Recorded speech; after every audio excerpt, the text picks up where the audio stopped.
parce que je ne suis pas mafieux, vous me voyez bien, je suis un officier de l'armée camerounaise, mais je voudrais accepter bien volontiers le mot briser le silence. Justement, pendant 3 ans, vous vous êtes tu, capitaine Ifoudou. Pourquoi parlez-vous aujourd'hui? Je parle tout simplement pour que la vérité soit sûre. Je ne parle pas aujourd'hui parce qu'il faudrait bâtir une légende personnelle. Non. Le pays est actuellement entre les mains de personnes de très mauvaise éthique. Nous ne pouvons pas laisser le Cameroun entre les mains de personnes qui passent le temps à opprimer les Camerounais, à briser des carrières, à briser des vies, autant qu'ils le veulent, non? C'est pour cela qu'aujourd'hui, j'ai décidé de briser le silence et d'apporter ma part de vérité dans un certain nombre de, de dossiers. Donc, on va prendre à témoin les téléspectateurs de Masterclass. En prenant la parole aujourd'hui, capitaine Ifoudou, votre projet n'est pas de construire votre propre légende, mais plutôt de servir la patrie. Bien évidemment, Monsieur Palmer, parce que si il était question de construire ma propre légende, je ne serais pas ici. J'aurais fait comme les autres. C'est-à-dire? J'aurais fait des rapports biaisés. Je n'aurais jamais eu de problème. J'aurais passé le temps à mentir au chef de l'État sur un certain nombre de choses. J'aurais passé le temps à mentir à ma hiérarchie. Vous voyez, le pays va à volo. Vous voyez le niveau de décrépitude de l'État du Cameroun. C'est inacceptable.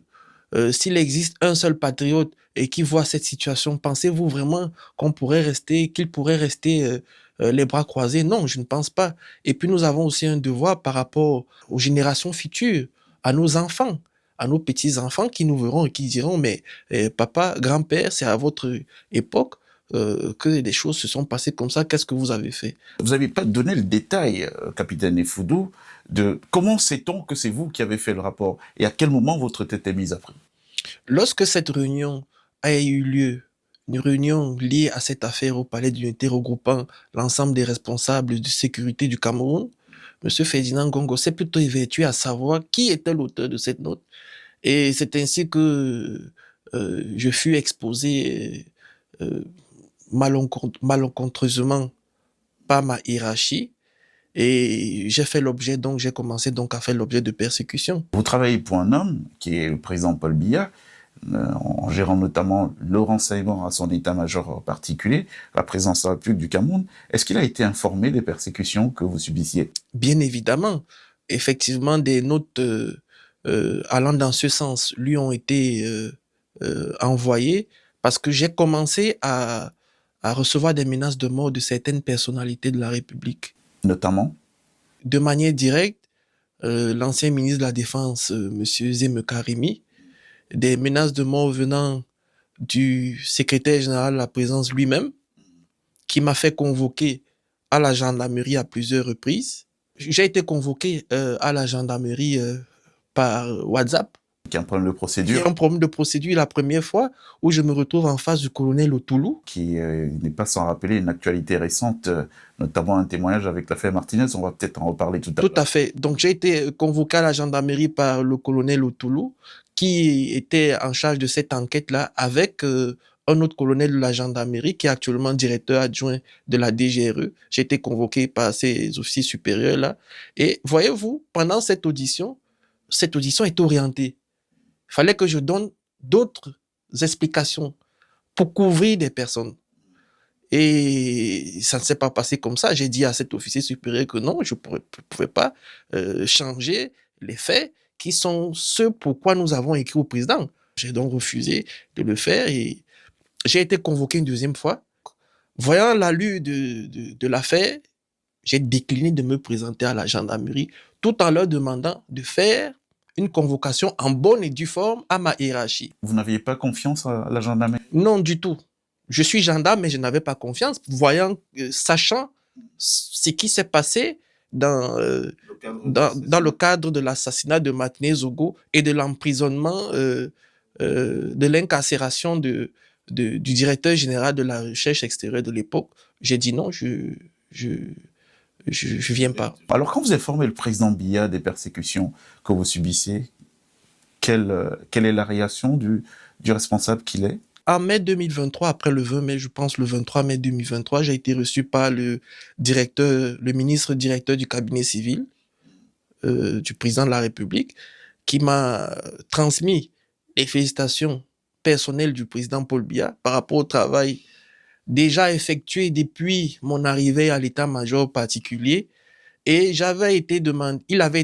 m'avait été demandé de rester tranquille, de rester posé, de ne pas avoir peur. Aux persécutions, le président vous demande de rester calme, de reprendre par le silence.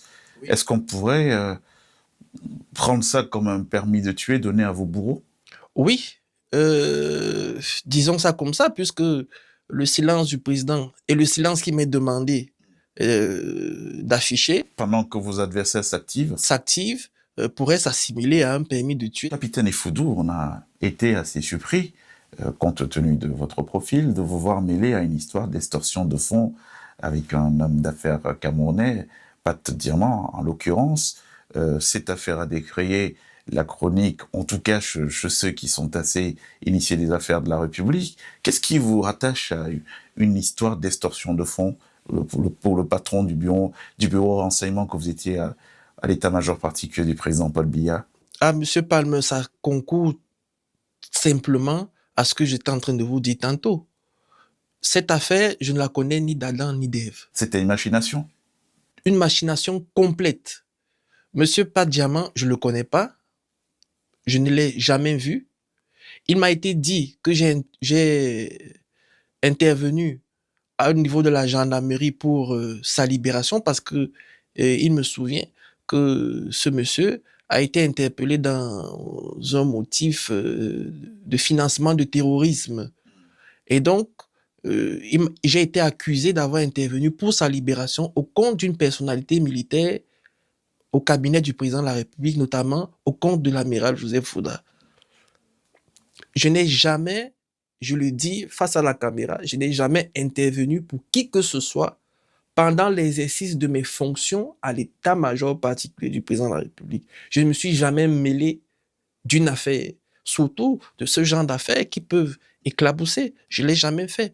Et donc, j'ai été surpris d'apprendre que j'ai passé un coup de fil à la grande sœur de ce monsieur, de ce Pat Diamant, pour intervenir au compte de l'amiral Fouda, ce qui est complètement tiré par les cheveux. Parce que dites-vous bien que moi, j'étais en service à l'état-major particulier et je dépendais d'un chef direct.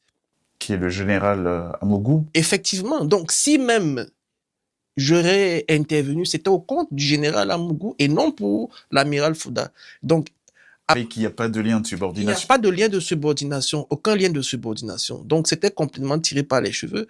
Et lorsque nous avons cherché à creuser, parce que ça a valu mon reversement de l'état-major particulier. Donc, pour qu'on comprenne très bien, oui, on vous mêle à cette affaire, vous dites que c'est une machination, que vous ne connaissez ni la langue ni d'Ève, et la suite, c'est quoi? Vous êtes sanctionné en vous faisant affecter arbitrairement, à votre avis? Lorsque les enquêtes sont menées pour savoir effectivement de quoi il était question, on se rend compte que, à la réalité, c'est M. Ferdinand Gongo qui pilotait cette affaire et qui avait demandé ma tête à mon chef hiérarchique, donc au général Mamoukou. M. Ferdinand Gongo était à l'origine de l'arrestation de M. Pat Diamant pour pouvoir, lui, extorquer de l'argent. D'accord. C'est de ça dont il est question. Le secrétaire général de la présidence de la République du Cameroun fait interpeller un citoyen camerounais, oui, pour un plan d'extorsion de fonds. Effectivement. Ça se passe comme ça au Cameroun, non? Ah, vous savez, il y a beaucoup d'histoires de ce genre. Mais pour ne rien nous cacher, puisque vous étiez quand même au cœur du sujet, vous n'êtes pas n'importe qui, capitaine Effoudou, vous gériez le renseignement pour le président de la République, Paul Biya, et donc à ce poste d'observation, vous avez dû voir des choses. Qu'est-ce qui se passe réellement au Cameroun? Souvenez-vous de l'affaire Mbapou. Vous voyez bien que ça implique également un collaborateur du chef de l'État. Et ils ne sont pas seuls, il y a des choses comme ça qui se passent, des individus qui sont injustement incarcérés, interpellés, incarcérés, pour des motifs farfelus, juste pour leur stocker de l'argent ou faire des pressions quelconques. Effectivement, ça se passe. D'accord. Donc, on essaie de vous mêler à l'histoire Pat Diamant. Oui. Vous êtes innocenté ou pas? Le ministre directeur du cabinet civil cherche à s'enquérir de la situation, de ce qui m'est revenu. il lui a été dit de la part du secrétaire d'État à la Défense en charge de la gendarmerie que je n'ai jamais intervenu à la gendarmerie pour cette affaire. Donc ils ne sont pas tous ripoux à la gendarmerie alors, puisque tout à l'heure c'est des collègues qui étaient en intelligence avec le secrétaire général, et là vous êtes innocenté. La gendarmerie est tristement célèbre aujourd'hui. La gendarmerie est assimilée à un centre de torture. Ce n'est pas la faute forcément de celui qui est en charge de la gendarmerie, notamment du secrétaire d'État, mais de quelques collaborateurs ripoux. Mais sa responsabilité a souvent été indexée par la clameur populaire en tant que responsable. Vous le connaissez bien. Qu'est-ce que vous pouvez nous en dire? J'ai eu l'opportunité de servir le secrétaire d'État à la gendarmerie de manière personnelle. Monsieur Galaxy Toga. Galaxy Toga, et je peux vous dire que c'est un monsieur très brillant. Malheureusement, vous savez, les gens brillants sont souvent entourés de ripoux. Je vais faire allusion, par exemple, à certains officiers au sein de la gendarmerie, proches de lui. Vous voyez mon regard. Ah non, moi je vois rien du tout. Je suis pas gendarme. Un certain chef d'escadron qui est à son secrétariat particulier, j'oublie un peu son nom, un certain Bissé Vladimir, qui est le chef d'orchestre d'une mafia, d'un cartel mis en place à la gendarmerie pour estorquer des citoyens, estorquer même des gendarmes qui peinent même à subvenir à leurs besoins. Des gens qui sont au service de la République, mais qui se font extorquer par leur chef, vous voyez. Mais on a vu pas mal, vous en parlez, capitaine Foudou, permettez-moi de saisir la balle au bon. On a vu sur les réseaux sociaux beaucoup de plaintes en anonyme, de gendarmes, de membres des forces de défense camerounaises se plaignant de traitements arbitraires, de maltraitance dans l'exercice de leur fonction. Si vous faites ce constat aujourd'hui, nous l'avons fait des années avant, pour dire qu'il y a un problème. Si vous voyez des militaires se plaindre dans les réseaux sociaux, ça veut dire tout simplement qu'ils ne font plus confiance aux structures dédiées à la protection de leur morale. Parce que l'armée, en son sein, a une structure, par exemple, la division de la sécurité militaire, qui est en charge du moral des militaires. Et même les